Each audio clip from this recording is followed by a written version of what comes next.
অনেকেই ডিগ্রি প্রথম বর্ষ ফর্ম ফিল আপ নিয়ে দুশ্চিন্তায় থাকেন কিভাবে করতে হবে এবং কোন কোন কাগজপত্র লাগবে। আজকের ভিডিওতে আমি খুব সহজভাবে দেখাবো কিভাবে আপনারা অনলাইনে ডিগ্রি প্রথম বর্ষের ফর্ম ফিল আপ করতে পারবেন। মূল ভিডিওতে যাওয়ার আগে রিকোয়েস্ট করব ভিডিওতে লাইক দিয়ে ভিডিওর পরের অংশটুকু কন্টিনিউ করবেন। আর এ ধরনের গুরুত্বপূর্ণ ভিডিও পেতে হলে আমার ইউটিউব চ্যানেল এবং ফেসবুক পেজটিকে ফলো করে রাখবেন। বন্ধুরা চলুন শুরু করা যাক।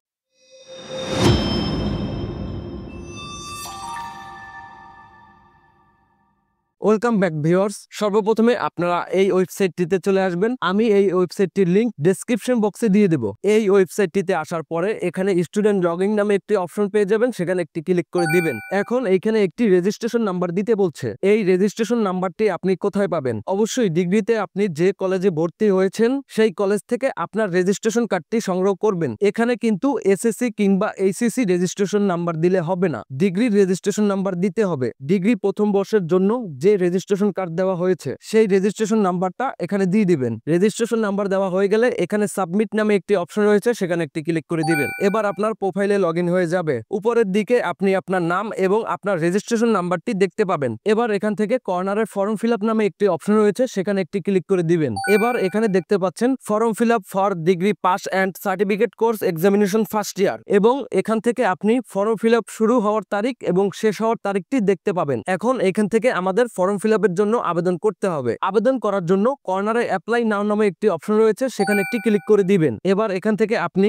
স্টুডেন্ট ইনফরমেশন এবং কম্পালসরি সাবজেক্টগুলো দেখতে পাবেন। যেহেতু আমি একজন অনিয়মিত ছাত্রীর ফর্ম ফিল আপের জন্য আবেদন করছি, সেজন্য এখানে একটি বিষয় দেখতে পাচ্ছেন। যারা নিয়মিত ছাত্রছাত্রী হিসাবে ফর্ম ফিল আপের জন্য আবেদন করবেন তারা অবশ্যই ডিগ্রি রেজিস্ট্রেশন কার্ড অনুযায়ী এখানে সকল বিষয়গুলো দেখে নিবেন। এরপরে রয়েছে মোবাইল নাম্বার। আপনি এখানে আপনার একটি সচল ফোন নাম্বার দিয়ে দিবেন। এইখানে আরেকটি বিষয় দেওয়া থাকবে, বিশেষ দ্রষ্টব্যে আপনার আবেদন নিশ্চিত করতে প্রয়োজনীয় ফি জমা দিয়ে এই ফর্মটি অবশ্যই আপনার কলেজের সংশ্লিষ্ট বিভাগে জমা দিতে হবে, অন্যথায় আপনার প্রবেশপত্র প্রদান করা হবে না এবং আপনি পরীক্ষায় অংশগ্রহণ করতে পারবেন না। আশা করছি বিষয়গুলো আপনারা বুঝতে পেরেছেন। এবার এখানে সাবমিট নামে একটি অপশন রয়েছে, সেখানে একটি ক্লিক করে দিবেন। সাবমিট অপশনে ক্লিক করার পরে এখানে দেখাচ্ছে যে are you sure to submit, এখান থেকে ইয়েস অপশনে ক্লিক করে দিবেন। এবারে সকল বিষয়গুলো তথ্য আবারও দেখাচ্ছে এবং আমার অ্যাপ্লিকেশনটা কিন্তু সম্পূর্ণ হয়ে গিয়েছে। এখন এখান থেকে অ্যাপ্লিকেশন ফর্মটি ডাউনলোড করে নিতে হবে। ডাউনলোড করার জন্য কর্নারে অ্যাপ্লিকেশন ফর্ম নামে একটি অপশন রয়েছে, সেখানে একটি ক্লিক করে ডাউনলোড করে নেবেন।